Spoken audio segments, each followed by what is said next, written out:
The Star Wars Aftermath trilogy was a sub-series in the wider publishing initiative Journey to the Force Awakens, the banner being thrown on much of the stuff leading into The Force Awakens during 2015. For what it's worth, only the first book holds that banner, but the other books come together to kind of coherently tell the story of a group of people navigating the Republic shortly after the fall of the Empire at the Battle of Endor. Chuck Wendig wrote this trilogy of novels. He has been a novelist and comic book writer. He adapted The Force Awakens for Marvel and has been working on other Star Wars projects for Marvel, but in 2018, conservative personalities were trying to counter-cancel people. This wave also came with the cancellation of James Gunn and his firing from Guardians of the Galaxy Volume 3. They started sending his tweets into Marvel, which were highly aggressive towards conservatives and perhaps a bit dramatic. Regardless though, this led to his removal from Star Wars and Marvel in general, who at this time really didn't have a single idea what to do, so they kinda just cut anyone who was causing issues on either side of the aisle. Fair enough, but I guess he also had a permanent ban from doing Star Wars materials. Kind of a strange story, but yep, this trilogy was more or less it for him, aside from a couple comic books he wrote within the Star Wars saga. In 4 ABY, following the destruction of the second Death Star, the rebellion is shuttered along with the Empire, and in its place is the New Republic, though of course this is a Star Wars lore novel, so the galaxy isn't at peace yet. The Empire is fractured, with old generals, admirals, and self-imposed Moffs trying to fight for control of the slipping Imperial territory while also building themselves up to be the next leader of the Galactic Empire. Wedge Antilles is out on a spy run looking for such warlords when he is captured by a criminal, Ray Sloan, of the Vigilance, who spares him to use him as a hostage as she organizes an Imperial summit of the many loose Imperial leaders on the planet Akiva. Meanwhile, another former rebel, Norah Wexley, heads to Akiva to try to find her estranged son she was forced to basically abandon with her sister when her husband was captured by the Imperials and she joined the Rebel Alliance. All this while Singir Jazz, a former Imperial loyalty officer, kind of a secret police or internal affairs type of thing, is on the planet trying to get away from the Empire following gaining some PTSD during the Battle of Endor and realizing the Imperials are basically scumbags. While Norah's son Teman Wexley is on Akiva,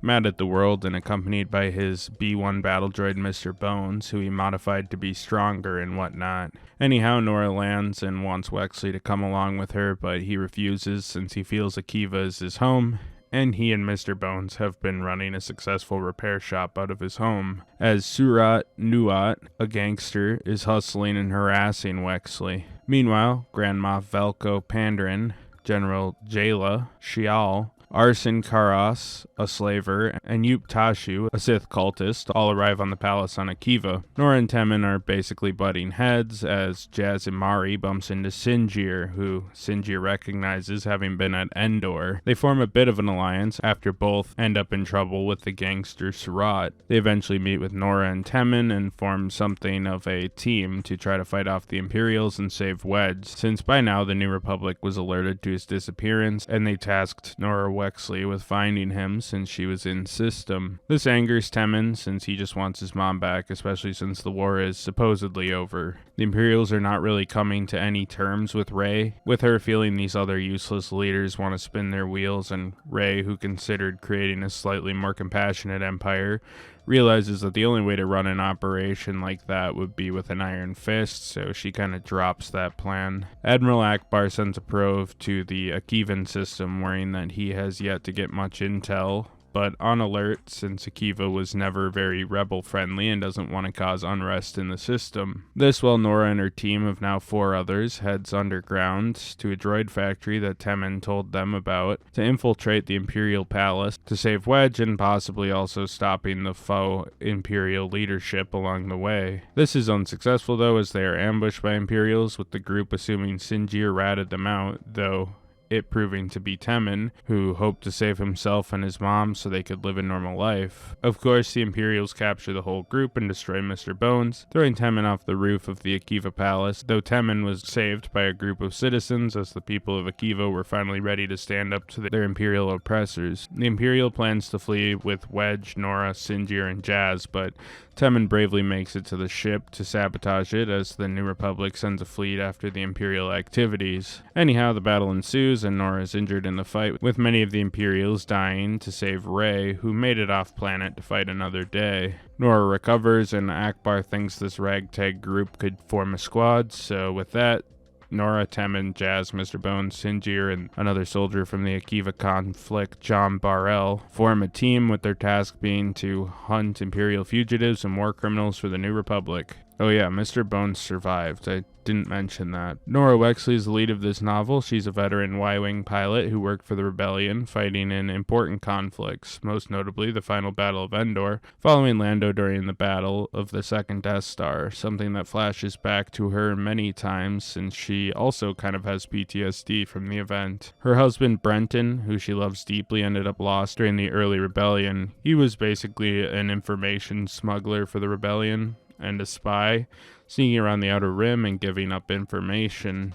Upon his disappearance and capture, Norah joined up with the Rebellion and basically abandoned their son Teman, who no longer cares for his mom very much.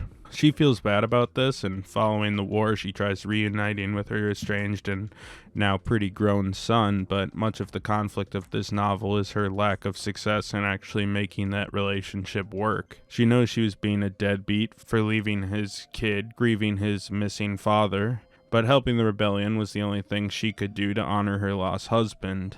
She coddles her son a bit, but soon realizes the only way to really win the kid back is by trusting him and understanding that he's coming into manhood. By the end of the novel, following the Battle of Akiva, Akbar recommends she starts her own squad with her son Mr. Bones, Singir, Jazz, and Jam to hunt down slippery Imperial targets, figuring ragtag crews like this can lead to some success in this department, think the Falcon crew during the Galactic Civil War and so on, and thus the stage was set for the trilogy. Teman Wexley is a street kid on Akiva, living with his aunts who are chill but not really kid types, so Wexley kind of just palled around and creating his faithful bodyguard and droid companion Mr. Bones out of the carcass of an old B-1 battle droid from the Clone Wars, which became his bodyguard and in some ways best friend. Obviously there is some tension with his mother since she basically returns from the war and wants to pick back up with him, even though he was largely left alone on this dangerous planet for years while his mom did everything but be a mother to him. Honestly, Teman's anger is justified, and I think the novel did well enough bringing up the moral balance of Norah doing her part but also ditching what was probably her largest responsibility in the galaxy. Teman starts wanting nothing to do with the Rebellion, or now the New Republic, which kind of took his youth, but soon after being pulled into the Battle of Akiva, he nearly dies to protect the burgeoning Republic and ends up joining the squad his mother was leading. It's a solid arc, and I really like Teman. Then they just fucking killed him unceremoniously in The Rise of Skywalker. Classic Star Wars. Singir Valus was an Imperial loyalty officer throughout the Imperial era, but didn't always love the politics of the Empire. By the Battle of Endor, which he was forced to fight in, Singir decided he was going to bail out on the Empire, faking his death on the planet by going AWOL, getting listed as one of the dead, something he could kind of use to his advantage in this trilogy since he knows the etiquette, and if he popped back up, the unstable Empire probably wouldn't think much of it given the fact that many people were captured, killed, wounded, or abandoned during the Battle of Endor, along with the crumbling Imperial infrastructure following the loss of its flagship and leadership upon the destruction of the Second Death Star, and many, many more problems. While on Endor, he glimpsed a bounty hunter, Jazamari, somehow knowing she would be important to his life later on, kind of some sort of destiny thing. Anyhow, following this, he's hiding on Akiva, and his life has basically gone to hell. He has no idea what he's gonna do. All that changed, though, as the occupation of Akiva began, and bro just wanted to get out of Dodge. However, as he is planning his escape, negotiating with the crime lord Surat Nuat, he finds out one of the man's prisoners is Jazamari, who he remembers from Endor, so for some reason he tries buying her freedom.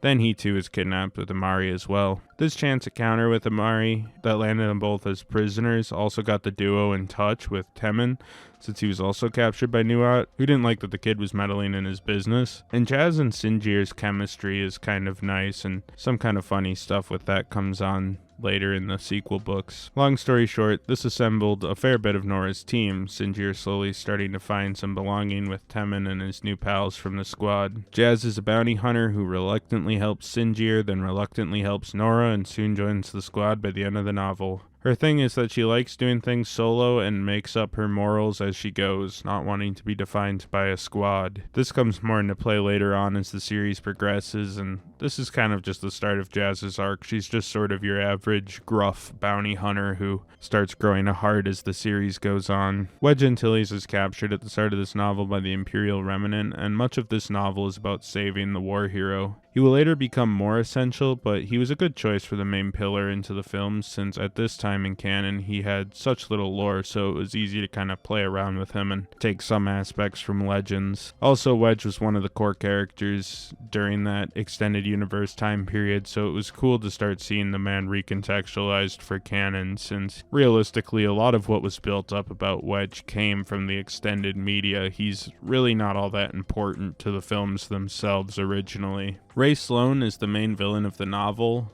though as this trilogy goes on, Gallius Rax starts filling that role. Here he's just a cameo, so I don't really want to talk about his motivations and stuff. Basically, there's a power vacuum in the Shattered Empire, and everyone wants to know what the new status quo is going to be.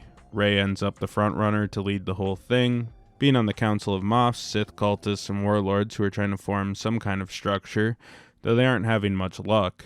Ray's siege of Akiva ends in revolt, and the battle with the New Republic on Akiva leads to a major loss, but Sloan survives and meets Rax to start her further journeys as she kinda gets into the weeds of the post-Empire world. Tonally, this novel kind of tries to feel similar to Star Wars, like something you would see in the theater or something tonally attached to the original trilogy. That isn't really always the case with these books. Many try to kind of show other ideas and feelings within the Star Wars galaxy. This book being a strict lead-in to the new universe coming out, I think it wanted to more strictly follow the action and whimsical tone of the original trilogy. This is kind of nice sometimes, and I wish it was more common than it is. I think many of the early books, like Heir to the Empire trilogy, really tried to emulate the feel of Star Wars, but I think as the prequels started coming out and Star Wars became more tonally versatile, we lost that original feel, so I found it kind of refreshing.